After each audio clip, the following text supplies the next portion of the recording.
ओम शांति। आज 2रा मार्च 2025। ओम शांति। अव्यक्त बाप दादार अमूल्य मधुर अव्यक्त महावाक्य शुनब। এই अव्यक्त मधुर महावाक्य अव्यक्त बाप दादा 15ই অক্টোবর 2004 সালে শুনিয়েছিলেন। বাপ দাদা বলছেন, এককে প্রত্যক্ষ করানোর জন্য একরস স্থিতি বানাও, সমানে থাকো, সবাইকে সম্মান দাও। আজ বাপ দাদা প্রত্যেক বাচ্চার মস্তকে ভাগ্যের 3 নক্ষত্র ঝলমল করতে দেখছেন। 1 পরমাত্মা পালনার ভাগ্য, 2 পরমাত্মা পঠন পাঠনের ভাগ্য, 3 পরমাত্মা বরদানের ভাগ্য। তিনি এমন 3 নক্ষত্র সবার ললাট ভাগে দেখছেন। তোমরাও নিজের ভাগ্যের ঝলমলে নক্ষত্র দেখতে পাচ্ছ? নিজের ভাগ্যের ঝলমলে নক্ষত্রকে কি নিজে দেখতে পাচ্ছ? দেখা যায়? শ্রেষ্ঠ ভাগ্যের এমন দ্যুতিমান নক্ষত্র সমগ্র বিশ্বে অন্য কারো ললাট ভাগে নজরে আসবে না। ভাগ্যের এই নক্ষত্র তো সবার ললাট ভাগে দ্যুতিমান, কিন্তু কোথাও কোথাও দ্যুতিতে পার্থক্য দেখা যাচ্ছে। কারো দ্যুতি খুব শক্তিশালী, কারো দ্যুতি মধ্যম। ভাগ্য বিধাতা সব বাচ্চার ভাগ্য এক সমান দিয়েছেন, কাউকে স্পেশাল দেননি। পালনাও একরকম, পঠন পাঠনও একসাথে, বরদানও সবার একই রকম প্রাপ্ত হয়েছে। সমগ্র বিশ্বের কোণে কোণে সদা একই পঠন পাঠন হয়। এটা চমৎকার যে একই মুরলি, একই ডেট আর অমৃতবেলার সময়ও নিজের নিজের দেশের হিসেবে আলাদা হওয়া সত্ত্বেও একই বরদানও একই, সব কিছুই একই। বরদানও একই, পড়াও একই, পালনাও একই, স্লোগানও একই। তো সারা বিশ্বে এই একই কথা তো উচ্চারিত হচ্ছে। ফারাক হয় কি? একটা শব্দেরও একটা অক্ষরেরও ফারাক হয় কি? আমেরিকা আর লন্ডনে ফারাক হয়? হয় না। সম্পূর্ণ পৃথিবীতে একই পড়া, একই সময়ে, একই বরদান, একই স্লোগান, কোনো পার্থক্য নেই। তবে প্রভেদ কেন? তাহলে আমাদের মধ্যে প্রভেদ কেন হয়?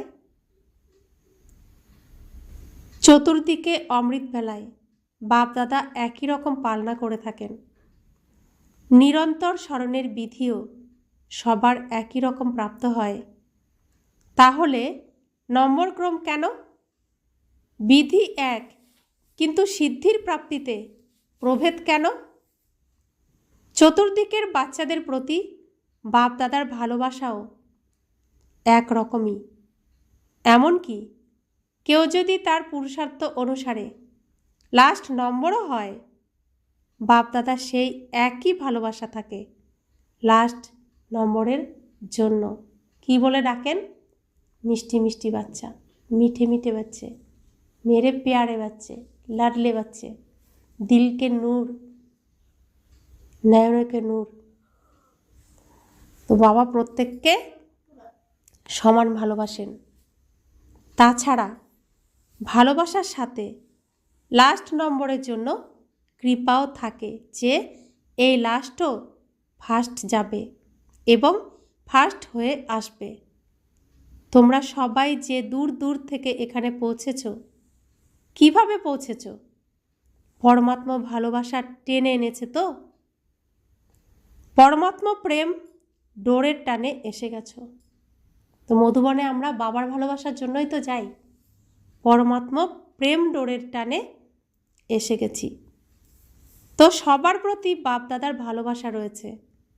এমন মনে করো, নাকি কোশ্চেন ওঠে যে আমার জন্য ভালোবাসা আছে নাকি কম আছে? বাপ দাদার ভালোবাসা প্রত্যেক বাচ্চার প্রতি রয়েছে, পরস্পরের প্রতি ভালোবাসার থেকে বেশি। আর এই পরমাত্মা ভালোবাসাই সব বাচ্চার পালনার বিশেষ আধার। প্রত্যেকে তোমরা কি ভাবো, বাবার প্রতি আমার ভালোবাসা বেশি নাকি অন্যের ভালোবাসা বেশি, আমার কম? এরকম মনে করো? এরকম মনে করো তো যে আমার ভালোবাসা আছে, এরকম মনে করো যে বাবার প্রতি আমার ভালোবাসা আছে, আমার ভালোবাসা আছে, আছে না? এরকম পাণ্ডব এরকম আছে, বাবার প্রতি ভালোবাসা আছে এরকম? প্রত্যেকে বলবে আমার বাবা, এটা বলবে না সেন্টার ইনচার্জের বাবা, দাদির বাবা, জানকি দাদির বাবা বলবে না, আমার বাবা বলবে। যখন আমার বাবা বলে দিয়েছ আর বাবাও আমার বলে দিয়েছেন, তাহলে কেবল এক আমার শব্দেই বাচ্চারা বাবার হয়ে গেছে আর বাবা বাচ্চাদের হয়ে গেছেন। পরিশ্রম লেগেছে কি? এর জন্য কোনো পরিশ্রম হয়েছে? পরিশ্রম হয়েছে অল্প অল্প, লাগেনি তো পরিশ্রম? কখনো কখনো তো লাগে, লাগে না? লাগে। যদি পরিশ্রম লাগে তো কি করো? ক্লান্ত হয়ে যাও? অন্তর্মনের ভালোবাসায় বলো আমার বাবা, তবে পরিশ্রম ভালোবাসায় পরিবর্তন হয়ে যাবে। আমার বাবা বলতেই বাবার কাছে আওয়াজ পৌঁছে যায় আর বাবা এক্সট্রা সহায়তা দেন। কিন্তু সওদা হয় মনের, বলের সওদা হয় না, মনের সওদা। তো মনের সওদা করতে তোমরা হুঁশিয়ার তো? জানা আছে তো, তাই না? মনের সওদা করতে জানা আছে তো? পিছনের তোমরা জানো, তবেই তো পৌঁছেছ। কিন্তু সব চাইতে দূরদেশী কে? আমেরিকা? আমেরিকা আগতরা দূরদেশী নাকি বাবা দূরদেশী? আমেরিকা তো এই দুনিয়াতে, বাবা তো অন্য দুনিয়া থেকে আসেন। তাহলে সবচাইতে দূরদেশী কে? আমেরিকা নয়, সবচাইতে দূরদেশী বাপ দাদা। এক আসেন আকার বতন থেকে, এক আসেন পরমধাম থেকে। তো তার তুলনায় আমেরিকা কি? কিছুই না। আমেরিকা তো এই পৃথিবীর মধ্যেই, পাঁচ তত্ত্বের মধ্যে। ব্রহ্মা বাবা আসেন সূক্ষ্মবতন থেকে, শিব বাবা আসেন পরমধাম থেকে। তো আজ দূরদেশী বাবা এই দুনিয়ার দূরদেশী বাচ্চাদের সাথে মিলিত হচ্ছেন। নেশা আছে না? আজ আমাদের জন্য বাপ দাদা এসেছেন। ভারতবাসী তো বাবার হয়ই, কিন্তু ডবল বিদেশিদের দেখে বাপ দাদা বিশেষ খুশি হন। কেন খুশি হন? বাপ দাদা দেখেছেন বাবা তো ভারতে এসেছেন, সেই জন্য ভারতবাসীর এই নেশা এক্সট্রা। কিন্তু ডবল ফরেনারদের প্রতি ভালোবাসা এই জন্য আছে যে বিভিন্ন রকম কালচার থাকা সত্ত্বেও তারা ব্রাহ্মণ কালচারে পরিবর্তন হয়ে গেছে। হয়ে গেছো তো? তো যারা বিদেশি তাদের পক্ষে ভারতীয় এই ব্রাহ্মণ কালচার গ্রহণ করা সহজ না কঠিন? ভাষা আলাদা, কালচার আলাদা, ধর্ম আলাদা, দেশ আলাদা, সব কিছুই আলাদা তাদের। এখন সংকল্প আসে না তো এটা তো ভারতের কালচার, আমাদের কালচার তো অন্য না। এখন বাপদাদার রেজাল্টে দেখেন সবাই এক কালচারের হয়ে গেছে। যে কোনো জায়গারই হোক না কেন, সাকার শরীরের জন্য দেশ হয়তো ভিন্ন ভিন্ন, কিন্তু আত্মা ব্রাহ্মণ কালচারের। ডবল ফরেনার্সের আরেকটা বিষয় বাপ দাদার খুব ভালো লাগে। তোমরা জানো সেটা কি? জানো তোমরা? তাড়াতাড়ি সেবায় নিয়োজিত হয়ে যায়, আর কিছু বলো, চাকরিও করে, সেবাও করে। এরকম তো ইন্ডিয়াতেও করে, ইন্ডিয়াতেও চাকরি করে। কিছু যদি হয় তবে সত্যতার সাথে নিজের দুর্বলতা বলে দেয়, স্পষ্টবাদী। আচ্ছা, ইন্ডিয়া স্পষ্টবাদী নয়? বলছেন ফরেনাররা এরকম, কিছু হলে সাথে সাথে নিজের দুর্বলতা বলে দেয়, মনে কিছু রাখে না। চাকরিও করে আবার সেবাও করে, খুব দ্রুত তারা সেবায় নিয়োজিত হয়ে যায়। তাহলে বাবা বলছেন তাদের বিশেষত্ব কি, তাদের বেশি ভালোবাসেন কেন? বাপ দাদা এটা দেখেছেন যে তারা হয়তো দূরে থাকে, কিন্তু বাবার ভালোবাসার কারণে ভালোবাসায় মেজরিটি পাস করেছে। ভারতের ভাগ্য তো আছেই, কিন্তু দূরে থেকেও ভালোবাসার ব্যাপারে সবাই পাস। যদি বাপ দাদা জিজ্ঞাসা করেন ভালোবাসায় পার্সেন্টেজ আছে, আছে কি?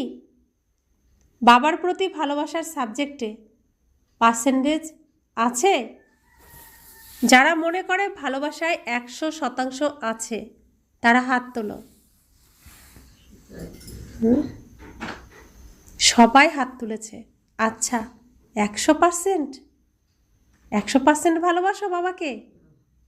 ভারতবাসী হাত তুলছ না? দেখো, ভারতের তো সর্বাধিক ভাগ্য লাভ হয়েছে যে বাবা ভারতেই এসেছেন। এক্ষেত্রে বাবার আমেরিকা পছন্দ হয়নি, তিনি ভারত পছন্দ করেছেন।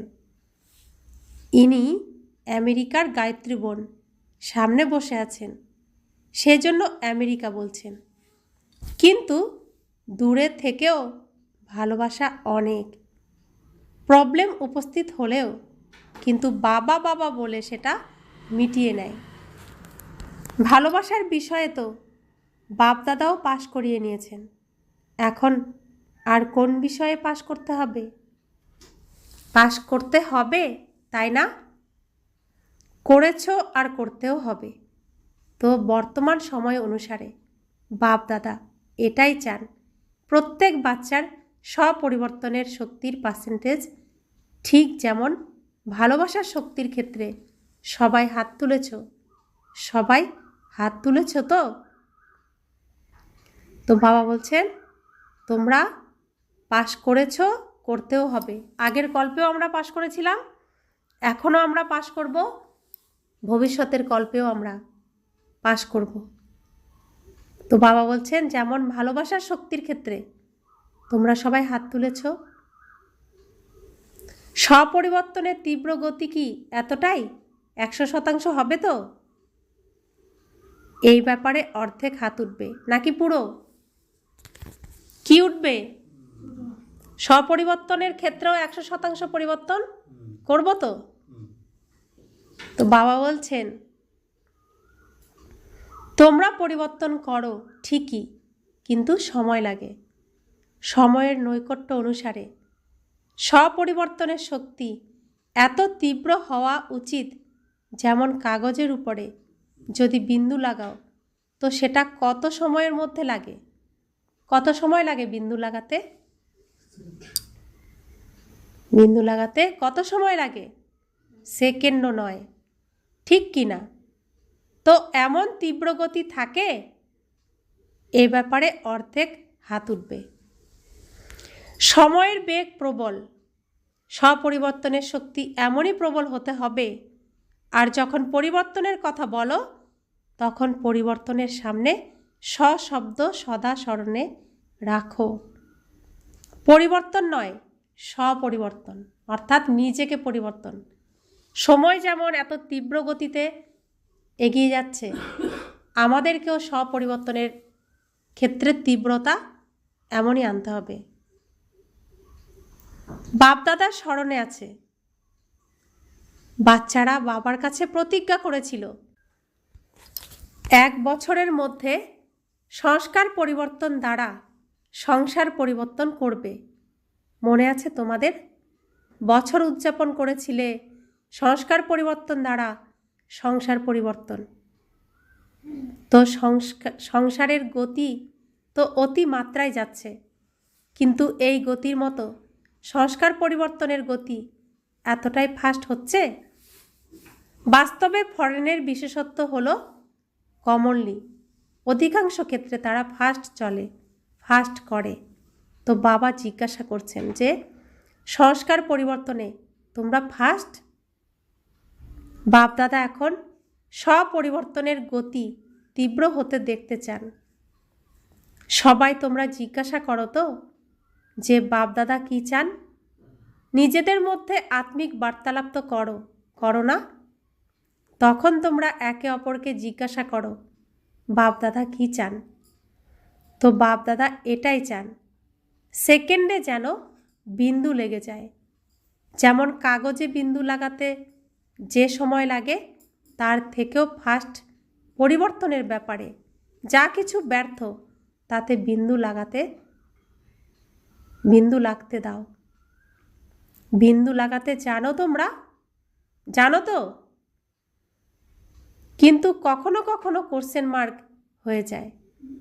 তো বাবা বলছেন যা কিছু ব্যর্থ কথা, ব্যর্থ ভাবনা আসলেই সাথে সাথে বিন্দু লাগাতে জানো তোমরা? তোমরা জানো তো কখনো কখনো কোশ্চেন মার্কও তো হয়ে যায়। তোমরা লাগাও বিন্দু কিন্তু হয়ে যায় কোশ্চেন মার্ক। এটা কেন? এটা কি? এই কেন আর কি এগুলো বিন্দুকে কোশ্চেন মার্ককে বদলে দেয়। বাপদাদা আগেও বলেছিলেন হোয়াই হোয়াই করো না।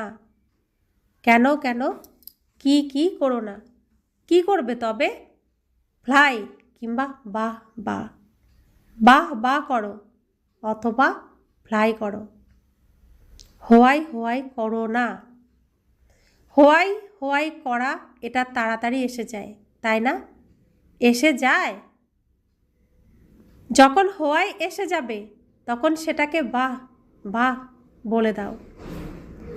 যদি কেউ কোনো কিছু করে বা বলে তখন বলো বাহ ড্রামা বাহ। এ কেন এটা করলো, কেন এটা বলল না। এ যদি করে তো আমি করব না, এমন না। আমি আমার পুরুষার্থ আমি বাবাকে সামনে রেখে করব। আজকাল বাপ দাদা দেখেছেন, বলবো তোমাদের পরিবর্তন করতে হবে। তো আজকাল রেজাল্টে তা ফরেনে হোক অথবা ইন্ডিয়াতে, দুদিকে একটা বিষয়ের তরঙ্গ। সেটা কি? এটা হওয়া চাই, এটা পাওয়া চাই, এটা করা চাই, যা আমি ভাবি যা বলি সেটা হওয়া চাই। এই চাই যা সংকল্প মাত্র হয় সেটা ওয়েস্ট থটস, বেস্ট হতে দেয় না। সেটা হলো ওয়েস্ট, একদম খারাপ থটস, খারাপ চিন্তা, তোমাকে বেস্ট হতে দেবে না। বাপদাদা সকলের অল্প সময়ের ওয়েস্টের চার্ট নোট করেছেন, চেক করেছেন। বাপদাদার কাছে চেকিং মেশিনারি আছে তো? তোমাদের মতো কম্পিউটার নেই। তোমাদের কম্পিউটার তো গালিও দেয়, কিন্তু বাপদাদার চেকিং মেশিনারি খুব ফাস্ট। তো বাপদাদা দেখেছেন মেজরিটির ওয়েস্ট সংকল্প সারাদিন ধরে মধ্যে মধ্যে চলতে থাকে। কি হয়? এই ওয়েস্ট সংকল্পের ওজন ভারী হয় এবং বেস্ট থটসের ওজন কম হয়। তো এই যে মধ্যে মধ্যে চলতে থাকা ওয়েস্ট থটস, সেটা বুদ্ধিকে ভারী করে দেয়, পুরুষার্থকে ভারী করে দেয়। বোঝার তো না, সেজন্য এটা নিজের দিকে টেনে নেয়। সুতরাং শুভ সংকল্প যা উন্নতির লিফট, সিঁড়ি নয় লিফট, এটা কম হওয়ার কারণে পরিশ্রমের সিঁড়ি দিয়ে উঠতে হয়। কেবল দুটো শব্দ স্মরণ করো, ওয়েস্ট শেষ, করার জন্য অমৃতবেলা থেকে শুরু করে রাত পর্যন্ত দুটো শব্দ সংকল্পে বলে আর কর্মে কার্য ব্যবহারে লাগাও, প্র্যাকটিক্যালি করো। সেই দুটো শব্দ হলো সমান আর সম্মান। সমানে থাকতে হবে এবং সম্মান দিতে হবে।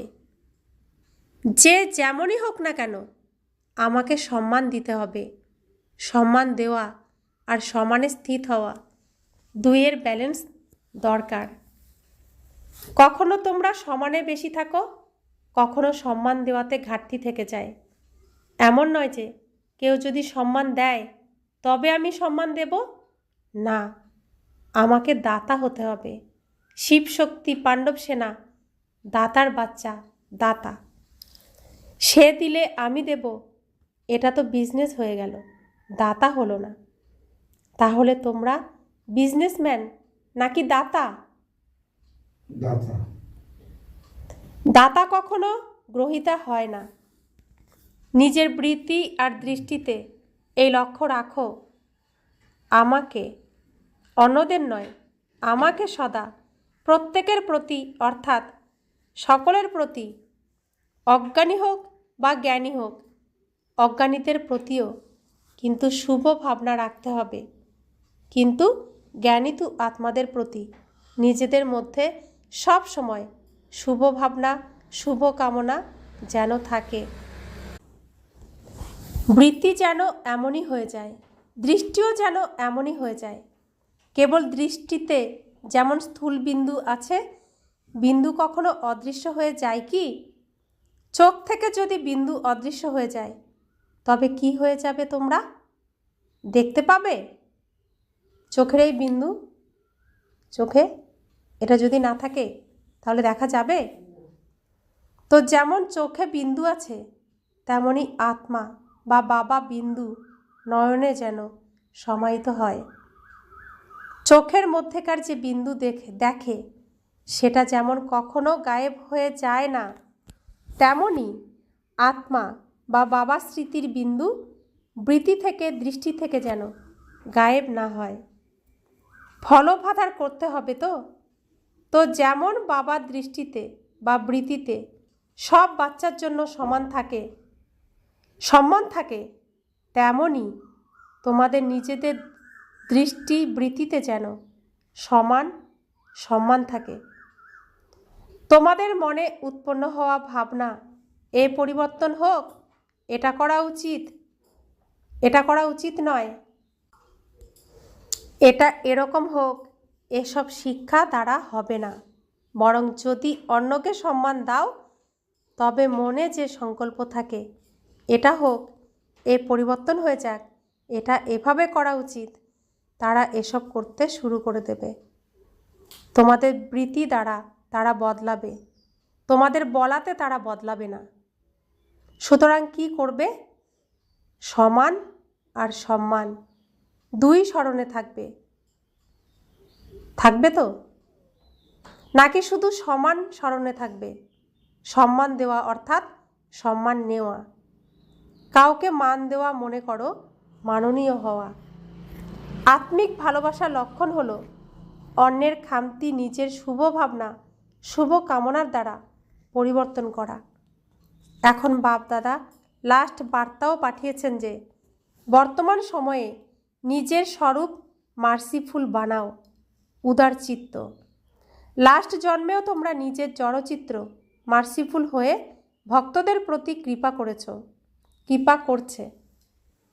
যদি চিত্র এত মার্সিফুল হয় তবে চৈতন্যে কি হবে? চৈতন্য তো দয়ার খনি, দয়ার খনি হয়ে যাও। যেই আসুক তার প্রতি দয়া, এটাই আন্তরিক ভালোবাসার লক্ষণ। করতে হবে তো? নাকি শুধু শুনলেই হবে? করতেই হবে, সেরকম হতেই হবে। তো বাপদাদা কি চান সেটার উত্তর দিচ্ছেন তিনি। তোমরা প্রশ্ন করো তো, তাই তো বাপদাদা উত্তর দিচ্ছেন। বর্তমান সময়ে সেবাতে ভালো বৃদ্ধি হচ্ছে, তা ভারতে হোক বা ফরেনে, কিন্তু বাপদাদা চান এমন কোনো আত্মাকে নিমিত্ত বানাও যে বিশেষ কোনো কার্য করে দেখাবে। সহযোগী যেন এমন কেউ হয় এখনো পর্যন্ত যা করতে চেয়েছে তা করে দেখাবে। অনেক প্রোগ্রাম তো করেছো, যেখানেই প্রোগ্রামস করেছো সব দিকে সেই সব প্রোগ্রামসের সকলকে বাপদাদা মঙ্গল আশিস দেন। এখন আরও কোনো নবীনত্ব দেখাও যাতে তোমাদের পক্ষ থেকে তারা বাবাকে প্রত্যক্ষ করায়, ঠিক যেমন তোমরা করো। তাদের মুখ থেকে এটাও যেন নির্গত হয়, এটা পরমাত্মা পড়াশোনা। হৃদয় থেকে যেন বাবা বাবা শব্দ বের হয়। তারা সহযোগিত হয়, কিন্তু যে একটা বিষয়ে রয়ে গেছে, ইনি এক, ইনি এক, ইনি এক, এই আওয়াজ এখন ছড়িয়ে পড়া উচিত। ব্রহ্মাকুমারীরা ভালো কাজ করতে পারে, এই অবধি তারা এসেছে, কিন্তু ইনি এক এবং সেটা পরমাত্ম জ্ঞান। যারা বাবাকে প্রত্যক্ষ করাবে তারা যেন নির্ভীক হয়ে বলে, তোমরা বলো পরমাত্মা কার্য করাচ্ছেন, পরমাত্মার কার্য, কিন্তু তারা যেন বলে যে পরমাত্মা পিতাকে সবাই আর্তস্বরে ডাকছে, তিনি জ্ঞান। এখন এটা অনুভব করাও, যেমন তোমাদের হৃদয়ে সবসময় কি থাকে, বাবা বাবা বাবা, এমন গ্রুপ যেন বের হয়। এটা ভালো, তোমরা করতে পারো। এই অবধি তো ঠিক আছে। পরিবর্তন হয়েছে, কিন্তু লাস্ট পরিবর্তন হলো এক আছেন, এক আছেন, এক আছেন। সেটা হবে যখন ব্রাহ্মণ পরিবার একরস স্থিতির হয়ে যাবে। এখন স্থিতি পরিবর্তন হতে থাকে, একরস স্থিতি এককে প্রত্যক্ষ করাবে। ঠিক আছে তো? তো ডবল ফরেনার্স এক্সাম্পল হও। সম্মান দেওয়া আর সমানে থাকার ক্ষেত্রে এক্সাম্পল হও, এতে নম্বর নিয়ে নাও। চতুর্দিকে যেমন মোহজিৎ পরিবারের দৃষ্টান্ত বলা হয়ে থাকে না, যে চাপরাশি ভৃত্য সবাই মোহজিৎ, অর্থাৎ মোহজিৎ রাজার গল্প। সেখানে রাজাও মোহজিৎ, তার রাজ্যে সবাই মোহজিৎ। তো সেখানে পরীক্ষা নিরীক্ষাও করা হয়েছে, এরকম অনেক গল্প আছে। মোহজিৎ রাজার দেশ, সেখানে সবাই মোহজিৎ। তো আমরা কোথাকার, কোন রাজার দেশে? আমরাও তো মোহজিৎ রাজার দেশে, আমরাও মোহমুক্ত না। তো বাবা বলছেন বাস্তবে যেখানেই যাও, আমেরিকা যাও, অস্ট্রেলিয়া যাও, সব দেশে একরস, একমত, সমানে থাকা, সম্মান দেওয়া, এতে নম্বর নাও। নিতে পারো তো? চতুর্দিকে বাবার নয়নে সমাহিত হওয়া, নয়নের আলোক বাচ্চাদের, সদা একরস স্থিতিতে স্থিত হওয়া বাচ্চাদের, সদা ভাগ্যের নক্ষত্র ঝলমল করা ভাগ্যবান বাচ্চাদের, যারা সদা সমান আর সম্মান সাথে সাথে রাখে এমন বাচ্চাদের, যারা সদা পুরুষার্থ তীব্র গতি করে তেমন বাচ্চাদের বাপদাদার স্মরণের স্নেহ সুমন, মঙ্গল আশিস এবং নমস্কার। चारों ओर के बाप के नयनों में समाये हुए ऐसे नयनों के नूर बच्चों को सदा एक रस स्थिति में स्थित रहने वाले, ऐसे सदा एक रस स्थिति में स्थित रहने वाले बच्चों को, ऐसे सदा भाग्यों का सितारा चमकने वाले भाग्यवान बच्चों को, ऐसा सदा समान और सम्मान साथ साथ रखने वाले बच्चे को, ऐसे सदा पुरुषार्थ की तीव्र रफ्तार करने वाले बच्चे को बाप दादा का याद प्यार, दुआएं और नमस्ते। हम रूहानी बच्चों की रूहानी माता पिता बाप दादा को याद प्यार, गुड मॉर्निंग, और नमस्ते नमस्ते नमस्ते। शुक्रिया बाबा, शुक्रिया बाबा, शुक्रिया। তাহলে কেমন কেমন বাচ্চাদের বলো? এমন বাবার নয়নে সমাহিত হওয়া নয়নের আলোক বাচ্চাদের, এমন সদা একরস স্থিতিতে স্থিত হওয়া বাচ্চাদের, এমন সদা ভাগ্যের নক্ষত্র ঝলমল করা ভাগ্যবান বাচ্চাদের, এমন যারা সদা সমান আর সম্মান সাথে সাথে রাখে এমন বাচ্চাদের, এমন যারা সদা পুরুষার্থ তীব্র গতি করে তেমন বাচ্চাদেরকে বাবা, তাহলে সাধারণদের না, যারা এমন বাচ্চা তাদেরকে বাবা মঙ্গল আশিস দিচ্ছেন এবং আদর স্নেহ সুমন দিচ্ছেন আর নমস্কার জানাচ্ছেন। তো আমি কি এমন বাচ্চা? এমন বাচ্চা হলে আমি প্রাপ্ত করব, এমন বাচ্চা না হলে আমি এর যোগ্য নই। বরদান। সত্য সাথীর সাথ নিয়ে সবার থেকে স্বতন্ত্র প্রিয় নির্মোহ ভব। প্রতিদিন অমৃতবেলায় সর্ব সম্বন্ধে সুখ বাপদাদার থেকে নিয়ে অন্যকে দান করো। সর্ব সম্বন্ধের অধিকারী হয়ে অন্যদেরও সেরকম বানাও। যে কোনো কাজে সাকার সাথী স্মরণে আসা উচিত নয়, সবার আগে বাবাকে স্মরণ করা উচিত। কেননা সত্য সাথী বাবা। সত্য সাথীকে যদি সঙ্গে রাখো তবে সহজেই সবার থেকে স্বতন্ত্র এবং প্রিয় হয়ে যাবে। যে সর্ব সম্বন্ধ দ্বারা সব কার্যে বাবাকে স্মরণ করে সে সহজেই নির্মোহ হয়ে যাবে। তার কোনো দিকে মোহ বা আকর্ষণ থাকে না, সেজন্য মায়ার দ্বারা পরাজয়ও হয় না। বাবা কি বললেন? কারা এমন বাচ্চা? কারা এমন বাচ্চা? যারা সর্বসম্বন্ধ বাবার সাথে রাখে, সর্বসম্বন্ধের স্থিতি মন সব বাবার সাথেই থাকে।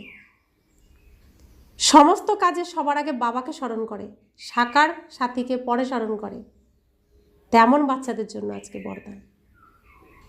তো বাবার সাথে সর্বসম্বন্ধ হয়েছে? নিজে নিজেকে চেক করো। যদি এমন বাচ্চা হই তবে এই বরদান আমার জন্য।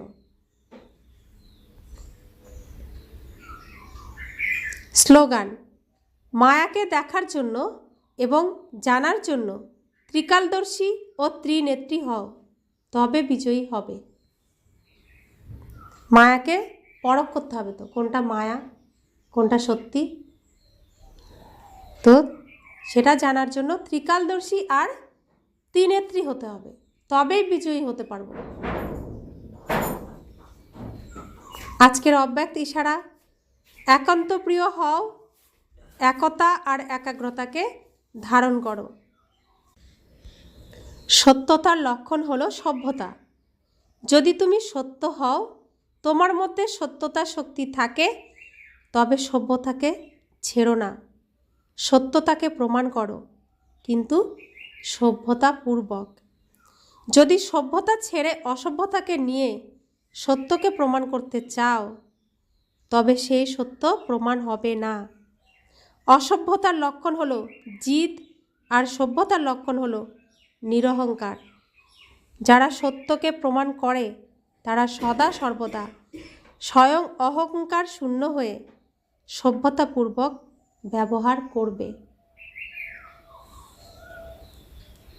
তাহলে দেখো তুমি কোন জায়গায় আছো।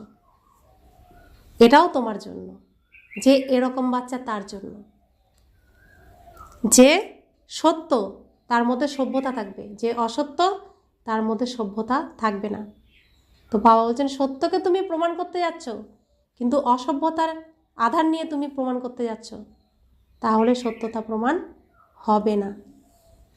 তাহলে কোন বাচ্চার জন্য এই ইশারা? যে সত্য, যে সভ্যতাকে গ্রহণ করেছে সেই বাচ্চার জন্য। তাহলে আমাদেরকে এখন সত্যতা আর সভ্যতাকে যতটা আছে আরও বাড়িয়ে বাবাকে প্রত্যক্ষতা করাতে হবে। অর্থাৎ বাবা বলছেন আমরা এই ঈশ্বরী বিশ্ববিদ্যালয়ে যারা পড়াশোনা করছি, আমরা যেখানেই থাকি না কেন, আচার আচরণ প্রত্যেকের একই হবে।